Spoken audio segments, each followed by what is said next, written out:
바다 주변에서 문화와 예술을 즐길 수 있는 곳이죠. 오늘은 탑동에서 시작합니다. 난 이리도 그리는 걸까? 왜 내 모습 보이 않는 걸까?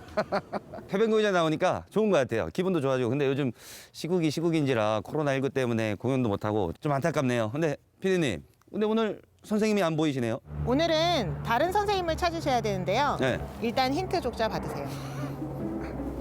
짠!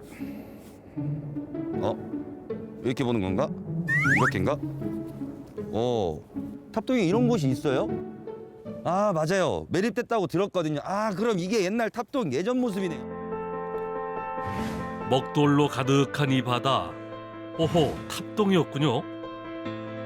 과거 물이 빠진 바다에서 사람들의 바르짜비가 진 풍경을 이루던 곳.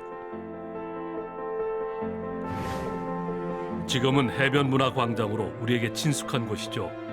오늘은 탑동에 대한 이야기입니다. 오늘 선생님이 어디 계신지 느낌이 딱 왔습니다. 이게 한 20번 정도 하다 보니까 이런 기운이 팍팍팍팍 오네요. 그럼 한번 가보도록 하겠습니다. 이야!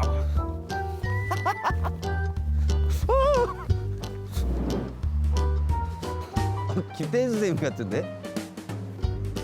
선생님 안녕하세요. 아, 안녕하십니까. 반갑습니다. 오랜만에 뵙겠습니다. 아, 오늘 여정을 함께할 특별 선생님 김태일 교수님입니다. 시작하기 앞서서 해야 될 게 있습니다. 소독. 네, 구석구석 소독을 잘해야 됩니다, 선생님.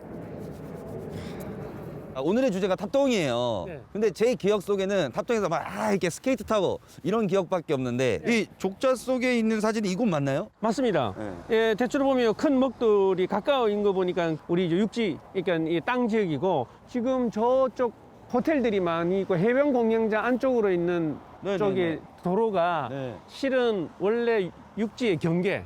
아, 이제 옛날 지도의 이름으로 이야기를 한다 그러면 바단길. 바닷길. 예, 바단길이라 그러고 지금 저희들은 거기서 떨어져 있기 때문에 대략 요쯤 어디. 아, 그럼 이 사진 속에 저희가 지금 서 있는 거네요. 그렇죠. 저쪽에서 쭉 나와서 메리변 지역이니까 요좀 끝자락에 있지 않을까? 아, 그런 생각이 듭니다. 근데 먹돌이 뭐예요?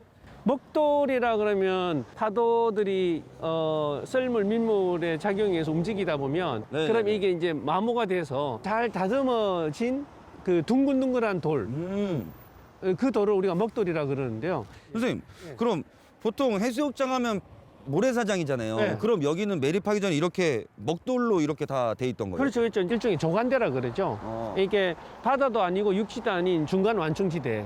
예, 그러면서 이제 밀물 때는 물이 차지만 썰물 때는 물이 빠지면서 육지가 땅이 드러나면서 그 바다의 모습들이 나오는 이제 중간 완충지대라고 보시면 되겠습니다. 아, 생태 환경에서도 중요한 공간이거든요. 그 안에 각종 다양한 생명체가 존재하고 이제 50대, 60대 어르신들 이상 되는 분들은 여기에 매립 전의 기억들을 다 공유하고 있는 분들이죠.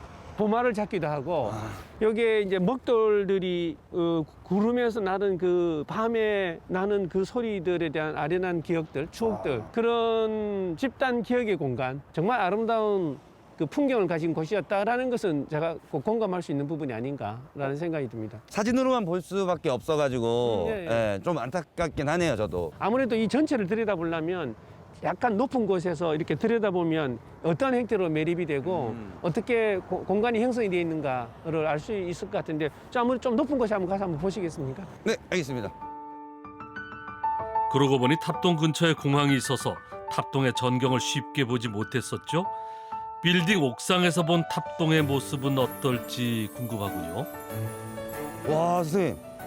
와, 올라오니까 탑동이 이렇게 한눈에 들어오네요. 와. 느낌이 다르죠? 네. 우리 아래에서 봤을 때 건물 군들 때문에 바다라든지 전체 땅의 형상이라는 게 안 보였는데 네. 위에서 보니까 훨씬 잘 보이죠. 바다와 인접한 곳에 각종 상업시설이 들어서 있는 이 모습. 흑백 사진 속의 바다 모습과는 정말 다르죠. 지금은 해변 공연장 등 많은 건물이 들어선 이곳이 40년 전에는 바다였습니다. 자, 그래서 딱 보면 이게 제가 오늘 사진을 하나 좀 드리고 싶은데 이 사진이 우리가 좀 가치 있게 봐야 될 사진이 아닐까 생각이 듭니다. 이쪽이 이제 매립이 됐던 지역 같아요. 매립이 되니까 이렇게 공연장도 생기고 광장도 생기고 호텔들도 생기고 그렇게 된 거네요. 여기 사진에 보시면 이 바닷길이란 길을 중심으로 해서 바닷가 쪽에 많은 집들이 몰려서 네. 이렇게 생활했던 게 보이잖아요. 선생님 말씀 들으니까 네. 진짜 가깝네요. 그러니까 제주 사람들은 항상 바다하고의 밀접한 관계를 가지고 있다는 걸 우리가 다 알고 있는 사실이고 네. 태풍이 불고 바다의 위험성을 알고 있지만 이렇게 가까이 이 바다하고 생활했던 제주 사람들의 어떤 공존의식, 환경을 어떻게 지배하기보다는 같이 순응해 나가려는 제주 사람들의 모습도 이 사진 한 장에 우리가 담고 있는 가치를 읽어 들을 수 있는 부분이 아닌가 네, 생각이 정말 의미 듭니다. 있는 사진이네요. 네. 70년대 탑동의 모습, 이제는 사진으로만 남아있는 풍경이죠. 사진 속 먹돌이 가득했던 탑동바다는 그 시절 해녀들의 일터이자 사람들이 저녁거리를 구하던 삶의 터전이었습니다. 불과 80년대까지만 해도 탑동은 도심과 가까운 어촌 마을이었죠. 선생님, 네. 이 매립은 언제 시작된 거예요? 1980년대 후반, 네. 한 87년, 8년도부터 이게 공사가 시작되기 시작했거든요. 아 진짜요? 네. 제가 88년생이거든요. 이제 막 태어나실 때니까 더더욱 모를 수밖에. 네. 그러니까 이제 87년대부터 이제 이 공사 매립을 하기 위한 도시계획의 절차, 이제 공사가 착공이 되면서 이제 4, 5년 정도의 공사 작업들이 진행된 걸로 알고 있는데요. 매립은 여러 가지가 이유가 있겠죠. 뭐 이 사회적 요구, 또 경제적 요구, 네. 뭐 이런 여러 가지 요구가 있을 거라고 보는데요. 압축 성장이라 하죠. 고도 성장하는 시기가 70년대, 80년대잖아요. 네. 다양한 형태의 우리 그 개발 부음들, 그래서 고층 건물도 짓고 도로도 닦고 개발의 부음을 찾는 곳이 대상이 제가 보기에는 다른 곳도 있었을 텐데, 조간대라는 것은 뭔가 이렇게 버려진 공간, 그리고 개발해야 된다고 하는 사회적 어떤 인식들 갖고 있었겠죠. 개발붐이 일던 1970년대 제주시는 탑동바다 일부를 매립합니다. 처음에는 해일의 피해를 막고 해안도로를 개설해 관광 단지를 만들겠다는 계획이었죠. 그런데 80년대 민간 건설사의 주도로 탑동을 대규모로 매립하는 2차 계획이 발표됩니다.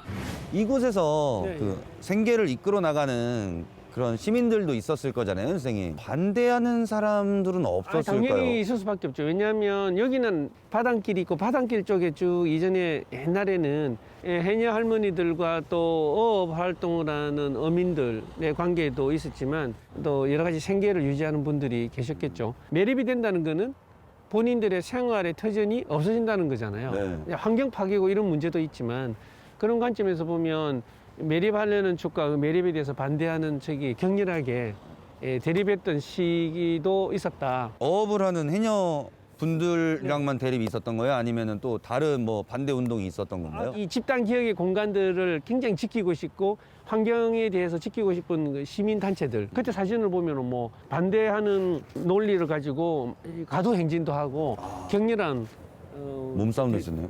그럼요, 대립 운동도 있었으니까. 해녀를 시작으로 대학생과 시민단체가 결집해 대대적인 탑동 매립 반대 운동을 펼칩니다. 바다의 매립을 막아 모두가 공유하는 바다를 지키자는 주민 운동이었죠. 하지만 많은 논란에도 불구하고 탑동 바다는 결국 매립됩니다.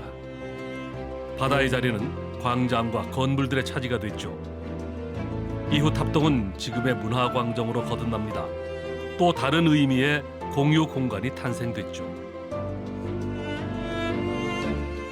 TV를 보고 계신 시청자분들은 예전에 그 매립 전에 탑동의 모습을 기억하시는 분들도 있겠지만 저희 또래는 이 매립이 된 후 뭐 놀이공원이 있고 이렇게 자전거를 타고 이렇게 즐길 수 있는 문화적인 공간으로밖에 기억이 나질 않거든요. 네. 선생님이랑 같이 하다 보니까 또 새로운 것을 배우게 돼서 네. 좀 느낌이 좀 감회가 새롭네요, 선생님. 탑동이 매립을 통해서 또 뭐 긍정적인 측면에서 얻은 부분도 있겠죠. 예를 들면 지금 저희들이 서 있는 곳이 매립된 공간인데 그죠. 공간의 형태와 명칭과 이는 많이 변했지만 지금은 여기에 청소년들 위한 공간으로 자리매김하고 있고 공간을 같이 공유하는 문화적인 측면에서는 의미가 있다고 생각이 들고요. 또 하나는 여기 보시면 해변 공연장과 네. 또 호텔들, 상업적 공간이긴 하지만 또 제주의 바다를 네. 뭐 그래도 간접적으로 접할 수 있는 부분에 의미는 저는 있다고 봅니다. 그래서 제주의 공간은 원도심을 조금 더 다른 측면에서 뭔가 품을 여는 측면에서의 긍정적인 면도 있다. 너무 해치지도 않고 네. 너무 한켠으로 발전되지도 않고 서로 이렇게 아우를 수 있는 그런 발전이 네. 되면은 솔직히 저는 좋을 것 같아요. 매립이라는 것은 뭔가 채운다는 의미잖아요.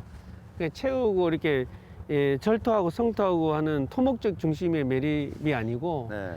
말 그대로 있는 자연 환경을 잘 유지하면서 매립을 한다는 것은 얼마든지 우리가 수용할 필요가 있죠. 그렇죠, 그렇죠. 탑동이라는 공간이 가지고 있는 생태적인 의미, 그 다음에 아까 말씀드렸던 집단 기억이라는 경관적인 어떤 그 공간의 의미, 그 다음에 동안두기와 서안두기, 우리 또 이 별도봉으로 이어주는 중간 네. 매개로서의 장소적 의미에서의 그 의미, 이런 복합적인 의미에서 보면 아쉬움이 많이 남는 부분이 있죠. 제주시의 북쪽 해안을 연결하던 탑동 바다의 풍경은 이제는 볼 수 없습니다. 그 시절 탑동 바다를 추억할 수 있는 것은 사진과 문학 작품뿐입니다.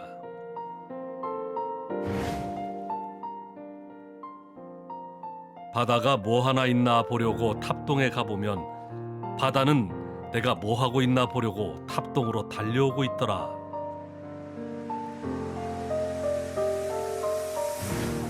누군가에게는 잊지 못할 소중한 추억이 담겨 있는 탑동 바다. 더 이상 볼 수 없는 그 시절 그 추억의 풍경을 그려봅니다.